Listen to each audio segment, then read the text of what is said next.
Hey, this is the Make Sense Again American, where everything I say makes absolute sense. I wanted to go ahead and talk about this whole gay agenda movement.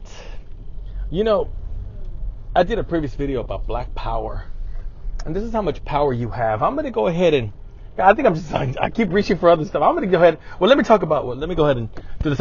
Let me start from the very beginning. Hey, this is the Make Sense Again American.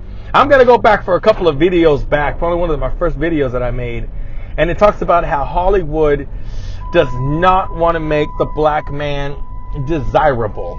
There was a freaking, in case you don't know, but I'm 49 years old, so I'm just going to tell you this. Let me put my seatbelt on.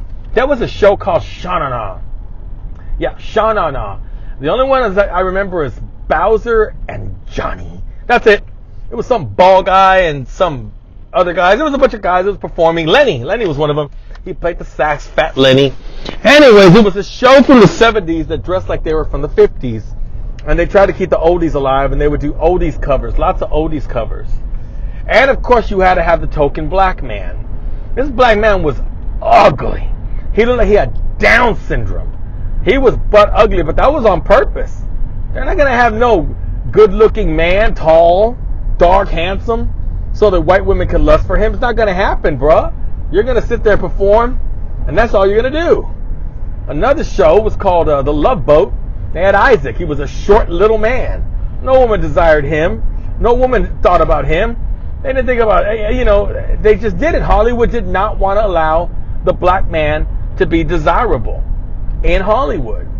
And then, of course, you had What's Happening with the main character, Roger, who had the glasses and was a nerd. He was the star of the show. There was JJ, who, I don't know why they got rid of James, but when they did, JJ they turned him into a sex symbol, but no woman wanted JJ. Come on, man. You did not want JJ. I don't care how dynamite he was. It wasn't happening. But these examples go on and on, even all the way back to Sammy Davis Jr. We're talking about a little man that no woman wanted. They just didn't want him. And that's okay. Your job is to entertain me and tap dance. There was a guy named, I think, Little Richie. And they said that whenever he would perform with the white girls, they wouldn't let him until he wore makeup. When he wore makeup and lipstick, which is still makeup, then they would let him perform with the white girls. But when he looked like a black man, standing at 6'1", whatever tall he was, they told him, you need to perform by yourself. Let's just get you to sing and entertain. But if you're going on television along a bunch of little white girls, nah, go ahead and put on this wig, this makeup, and this eyeliner, and you can have the show. All of a sudden, the movie came called Waiting to Excel, directed by white directors. And in the movie, every black man was a piece of trash. One was an alcoholic. He was the abuser, I guess, because he was an alcoholic. One was lame. One was gay. And the other one had white woman in his life. And then when she met a new black man, which was Wesley Snipes, he had a white woman in his life. So everything was just going bad against the black woman. Because on camera, all these worthless black men were on TV. Were on this movie called Waiting to Excel. So when this movie came out, Waiting to Excel, it was peculiar to me because everybody was outraged, but no men were outraged, just black women. And when black women got outraged, they said, how dare you do this? You're portraying the black man as a loser. You're portraying the black man as a non-king. That's my brother. So what happened? They stopped putting black men in a bad light. And black men couldn't be in a bad light. So all of a sudden now, you look at TV, and you've got these black head detectives, black presidents, black physicians, black attorneys. There's a movie, a series from 50 Cent, which is Curtis Jackson. He made a movie about this black man in prison, so intelligent that he became an attorney, and he's helping all these families out, things like that. So it's puzzling to me that at the end of the day, you black women reap what you sowed, and now you have all these white women desiring and looking at your black men. And now black men have never been in a bad light. Ever. Not since the 80s. They've never been in a black light. I think in a bad light. The last time I seen a black man in a bad light was when Bernie Mac was a preacher, and he was being ridiculed by Smokey and Craig from the movie Friday, and that's it. Now you have other black men, but usually they're black directed movies. So I'm talking about white directors putting a black man in a bad light, giving him a bad jacket. That's what I'm talking about. So if you have these examples, find out who directed the movie first. Because every time I see a black man, he's smooth, he got savoir-faire, and he get all the ladies. It's no shocker. It's like, when are you going to put a black man in a bad light? All right, so now that I've said all that, here's the one thing that you do have, since you have that cornered, which is you're not going to be portrayed in a bad light. I've seen so many examples of white preachers and white Christians in movies, sitcoms, or television series. And it's always the ugly incel white guy that does not attract women, that has a stupid frame, that wears a shirt called Jesus Rocks, and he's just lonely all the time, and he can never get the girl, and he's always pathetic. And Hollywood does that on purpose. Whether it's a white director or a black director, they always make the white Christian male undesirable. No girl wants to fuck him. Nobody thinks about him when the movie's over. That's it. It's done. But you haven't done anything to black preachers. There's a movie called, I think it's called Soul Food. The one with Big Mama. And she had there was also Waited to Exhale. There was always a preacher in the middle of the room, holding the floor, commanding respect just by talking. Things like that. He has the floor. He has the room. Everybody has given him his undivided attention. So that's a good thing. And Hollywood has never ever put him in a bad light. And then you look at real life, and the Christians really are crazy with that Westboro Baptist Church and all that, and the people that like to scream, God hates fags and God hates, whatever, soldiers, this, like that. Thank God for a dead soldier. Here's what I wanted to tell you. Since you can't be put in a bad light, it's hard for the gay agenda to go against you. Like, what do I do to shut this black man up? There's this beautiful soul. She's a young black lady, and she goes in people's faces, and she talks about how Black Lives Matter is a sham, all lives matter, and you Democrats are idiots, and if you're a black voting Democrat, you're sending us back to the plantation. She's not lying. She's absolutely telling the truth. But when she does that, she there's no stopping her. Who could stop her? Huh? You can't ridicule her. She's not the white girl. You haven't done movies and series to condition the American mind that she's a psychopath. Okay? When she starts talking about Jesus Christ and the Lord, and I love my God, and everybody is God's children, that's a beautiful thing. You can't ridicule her. Yet when a white person does it, oh my God, another crazy Bible thumper. You see what I'm saying? And with these black folks, there came the time, and I said in a previous video, that homosexuals try to say that the march was for them, the civil rights march was for them, until a gentleman grabbed the microphone and said, I did not take one step on that march for homosexuality. I don't approve of homosexuality. That is not for me. Nobody said anything. Nobody called him a hateful homophobe. But you have to stop him. Come on, gay man. What do you do to stop him? How do you stop the black preacher? Do you want to make a series and a sitcom of a black preacher? Let's see. Let me see.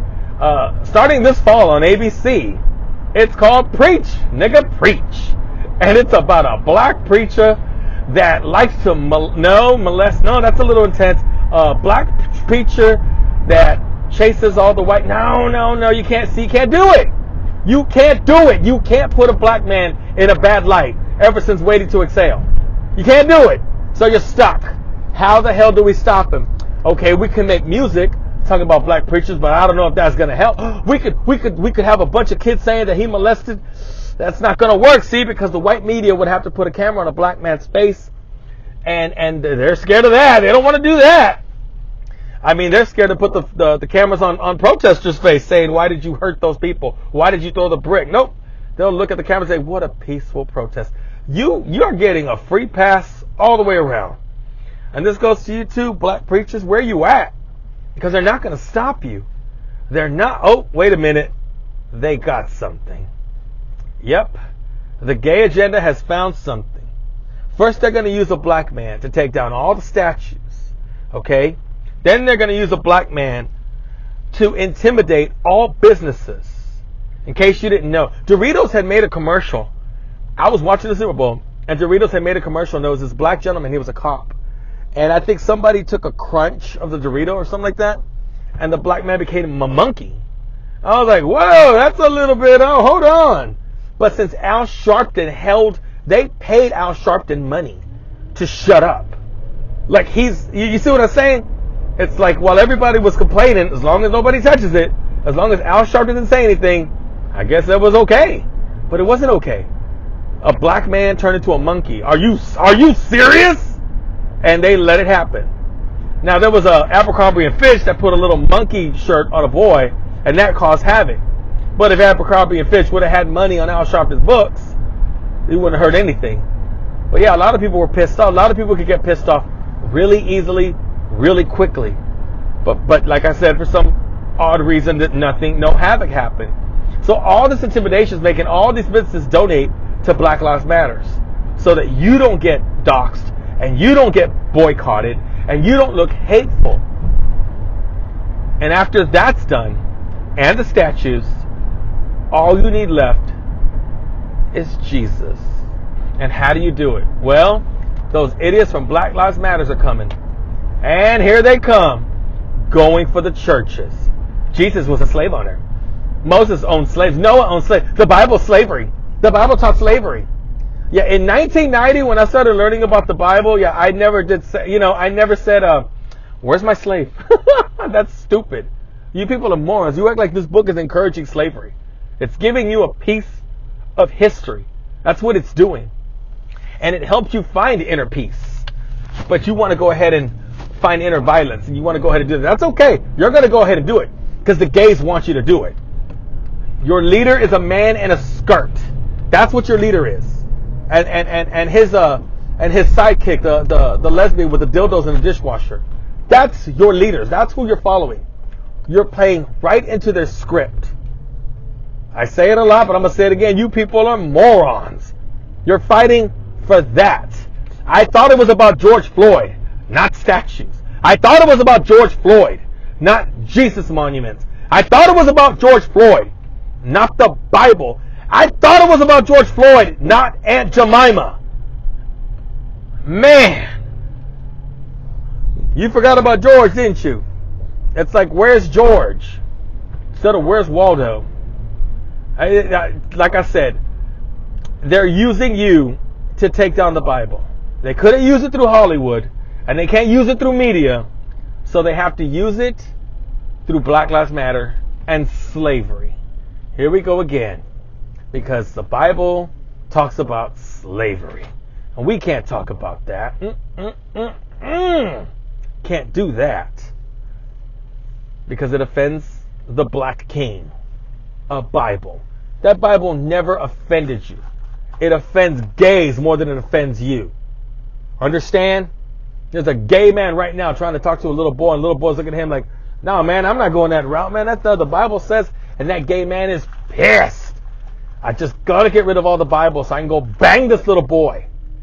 And the Bible hates gays. To be honest, the religion I grew up with does not hate gays. I don't even think they hate Satan. They're informed about Satan. And when you're informed about something, you're ready for it. Like all this that's happening right now, we're prepared. We knew this was coming. We knew all this was coming. We saw it coming. We read about these days coming. Okay? That's the beauty about being a Christian. You saw it coming. We were informed.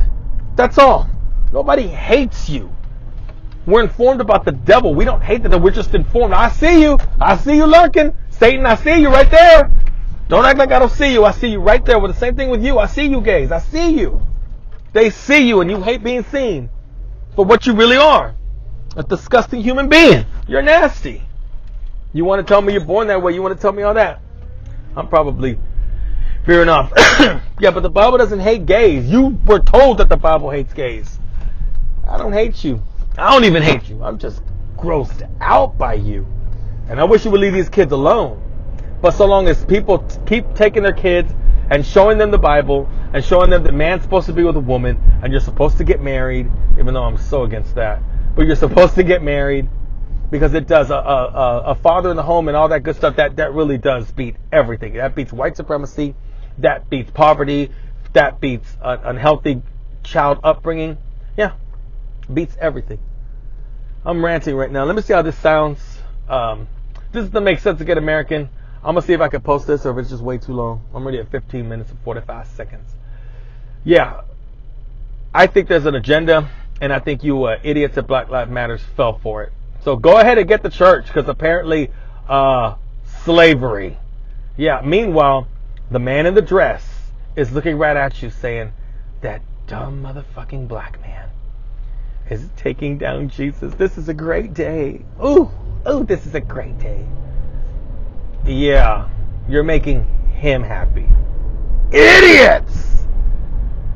If you don't agree with me, hit me back.